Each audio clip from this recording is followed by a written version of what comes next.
রায়পুরের ফুলকুসুমে আদিবাসীদের জন্য সহায়তা কেন্দ্র বুধবার তার শুভ উদ্বোধন সম্পন্ন হলো। পশ্চিমবঙ্গ আদিবাসী উন্নয়ন সমবায় নিগম লিমিটেডের পক্ষ থেকে ফুলকুসুমা আদিবাসী ল্যাম্পস অফিসে খোলা হলো এই সহায়তা কেন্দ্র। মূলত জমি বিষয়ক পরামর্শ দানের জন্য এই সহায়তা কেন্দ্র খোলা হয়েছে বলে জানা যায়। জঙ্গলমহল মূলত আদিবাসী অধ্যুষিত এলাকা, সেই সব এলাকার বেশিরভাগ সাধারণ মানুষ দরিদ্র, গোপালন ও কৃষিকার্যের উপর নির্ভর করে সংসার চলে। ফলে নিত্য নৈমিত্তিক কাজ ফেলে ব্লক ভূমি ও ভূমি রাজস্ব দপ্তরে গিয়ে কাজ করাতে হয়। অনেক সময় তাদের বিভিন্নভাবে প্রতারিত হতে হয়। হাতের কাছে জমি বিষয়ক পরামর্শ কেন্দ্র তৈরি হওয়াতে খুশি এলাকার মানুষ। আদিবাসী অধ্যুষিত এলাকার দারিদ্র্য দূরীকরণ ও মহিলাদের ক্ষমতায়নে জমির সুরক্ষিত অধিকার প্রয়োগের জন্য পশ্চিমবঙ্গ আদিবাসী উন্নয়ন পর্ষদ সর্বদাই সতর্ক এবং প্রস্তুত। রায়পুর ব্লক ভূমি দপ্তরের আধিকারিক বলেন, এই ধরনের সহায়তা কেন্দ্র আগে হলে সাধারণ মানুষ আরো বেশি উপকৃত হতেন।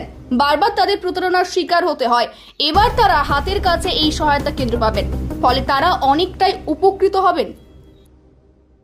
খুবই ভালো উদ্যোগ এবং আদিবাসী মহিলারা যে এখানে পার্টিসিপেট করে এরা স্বনির্ভর হওয়ার চেষ্টা করছে এবং এনাদের যে একটা অজ্ঞতা ছিল ল্যান্ড সম্বন্ধে, সেটা যে এনাদের নলেজে আস্তে আস্তে আসবে, এটাতে সর্বত্রই একটা উন্নতি হবে। আর এটা এই উদ্যোগটা আমার খুবই ভালো লেগেছে। আমি অভিনন্দন এবং স্বাগত জানাই এই উদ্যোগটা। হ্যাঁ, ট্রেনিং তো চলছে আরও স্যার। ট্রেনিংয়ের তো প্রত্যেকটা জায়গায় ট্রেনিং করে যে বিএসকে বাংলা সহায়তা কেন্দ্র করা হয়েছে, সেই জায়গায় একটা উদ্যোগ নেওয়া হয়েছে। এটাও সেরকমই একটা শাখা, ঠিক আছে। কারণ এটা করা হচ্ছে মানে ট্রেনিং দিয়েই হচ্ছে এরা, ঠিক আছে, মানে এন্ট্রি হচ্ছে। আর আদিবাসীদেরকে একটু আমরা প্রথম থেকে বলছি, আদিবাসীরা অনেক পিছিয়ে পড়েছিল। এইটা হলে আরও অনেক মোটামুটি এগিয়ে যাবে আর কি সামনের দিকে। যে আর কারো কাছে মোটামুটি হাত পাততে হবে না যে এরকমভাবে আমাদেরকে এটা সহযোগিতা করো, নিজের ভরসায় নিজে করে দিচ্ছে মহিলাগুলো। একটা ল্যাম্পস স্তরে সার্ভিস সেন্টার খোলা হলো, যেখান থেকে এলাকার মানুষরা, বিশেষ করে ল্যাম্পসের পরিবার যেগুলো সদস্য আছেন যারা, তারা জমি বিষয়ক পরামর্শ পেতে পারবে। আর তার সঙ্গে জমি সংক্রান্ত যে সমস্ত সার্ভিস অনলাইনে অ্যাপ্লিকেশন বা এগুলো করা যায়, সেই সার্ভিসগুলো পেতে পারবে।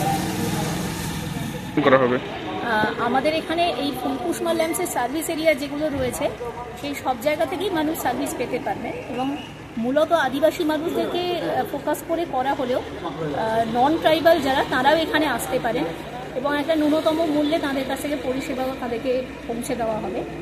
আর এই জায়গাটাতে আমাদের মেয়েরা যারা আছেন, এরা সবাই ল্যাম্পসেরই স্বনির্ভর বলে পৌঁছে। এদেরকে আমরা প্রশিক্ষণ দিয়েছি। প্রশিক্ষণ দেওয়ার ক্ষেত্রে আমাদের দপ্তর, আদিবাসী উন্নয়ন দপ্তর এবং আদিবাসী উন্নয়ন সমবায় নিগম লিমিটেড, যাদেরকে সহযোগী সংস্থা হিসেবে নিযুক্ত করেছিলেন, তার প্রতিনিধি, ল্যান্ডেসা বলে সংস্থাটি প্রতিনিধি হিসেবে শ্রী শ্যামল জানা আজকে উপস্থিত হয়েছে। তারা এদেরকে একদম হ্যান্ড হোল্ডিং সাপোর্ট দিয়ে ট্রেনিং দিয়েছেন এবং জমি সংক্রান্ত বিভিন্ন তথ্য কিভাবে বের করতে হয় বা সার্ভিসগুলো কিভাবে দেওয়া সম্ভব, সেটার ব্যাপারে এদেরকে তৈরি করা হয়েছে। আপনার নাম? আমি বর্ষারানী বোস, রিজিওনাল ম্যানেজার। খুবই ভালো, এটা তো অনেক আগে করলে আরো ভালো হতো। তার কারণ হচ্ছে মানে আদিবাসী সম্প্রদায় একটু পিছিয়ে পড়া মানুষ, ওনারা মহিলারা যদি জানতে পারেন, এটা একটা সব থেকে বড় সুবিধা আমার মনে হয়, কেউ ঠকিয়ে নিতে পারবে না। 100টা কাজ শিখে রাখুন ওনারা, কিন্তু সবসময় তো ইমপ্লিমেন্ট করতে হবে না বা দরকারও নেই, কিন্তু শিখে রাখুন।